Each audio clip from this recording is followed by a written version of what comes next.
would you like your own personal life coach? Well, guess what? You have one now. Every Monday morning at 7:30, it's time for your Monday morning motivational moment. Kick off your week just right. Monday mornings at 7:30 on 103.9 FAS-FM. And now we have life coach Lorraine on the phone with us. Good morning to you, Lorraine. How are you? Good morning. I'm doing great. I missed you guys on Monday. We so missed you on Monday. It kind of, I think we've all had a bumpy start because you weren't here.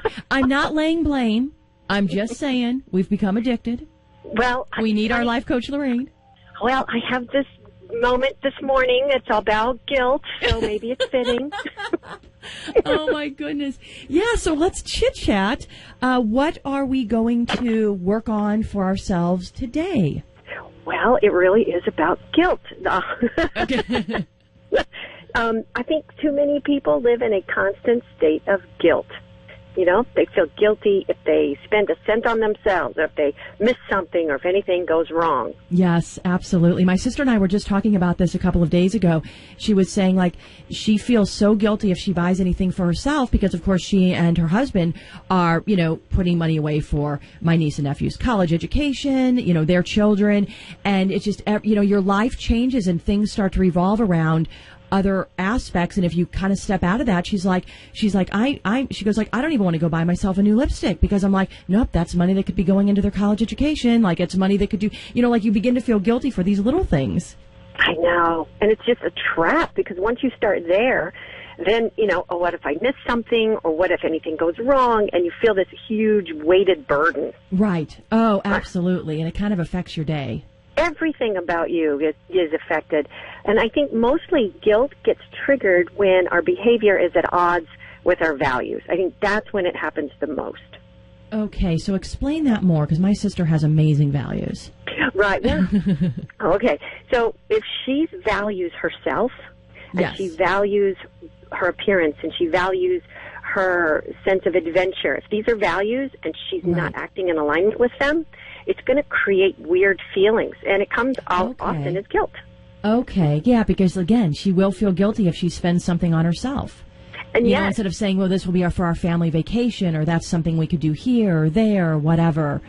We were at this great consignment shop in Greenwich, literally the best consignment shop I've ever been in, and there were these amazing jeans that were actually not even pre-owned because they get a lot of stuff from stores, and they were $80, and they were normally like $350 jeans, and she wouldn't even try them on because she's like, you know what though, that's like, you know, after tax a little over $100, and I could be, you know, that could be used for dinner with my kids. And she was in town. She was in town in the city visiting me, so you know, it was kind of one of those things, and I was like, Stacy, come on. And she's like, no, I'm not going to do it. You know, like she's like $110 down the drain so I can have some white jeans that I really, really love with a flare bottom.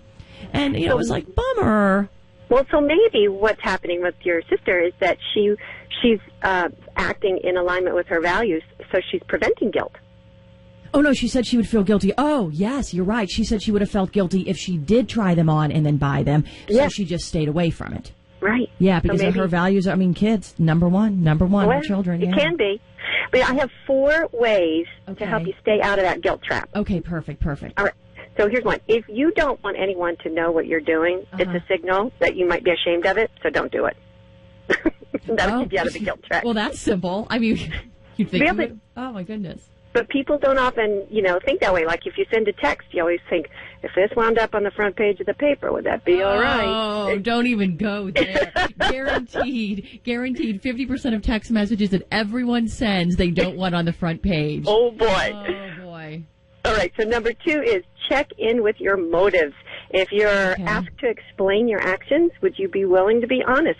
And if not, don't do it. Oh, okay. All right. Number 3 is stop living separate lives or being different people in different settings, because you'll constantly be in fear of being found out as a fraud. So just integrate your life and let it be. Okay. And then the last one is, would it be okay for your children or your grandchildren to do it? And if not, don't do it. Wow.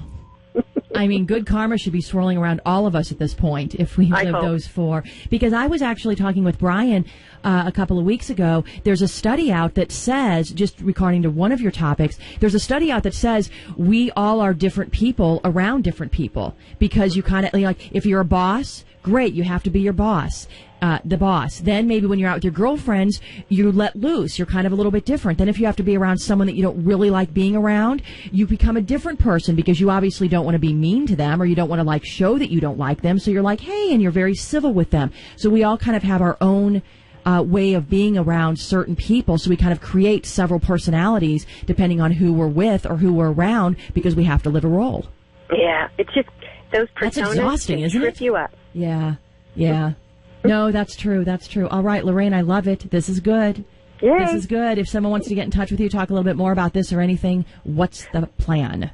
Peacemakercoach.com, and I would love to hear from you. Peacemakercoach.com. Absolutely perfect. Lorraine, thank you so much. We talk with you. Tom is in for me tomorrow and Friday. So you and Tom, Friday, 7:30-ish. Oh, I can't wait. He's Perfect. great. He's great. Thanks, Lorraine.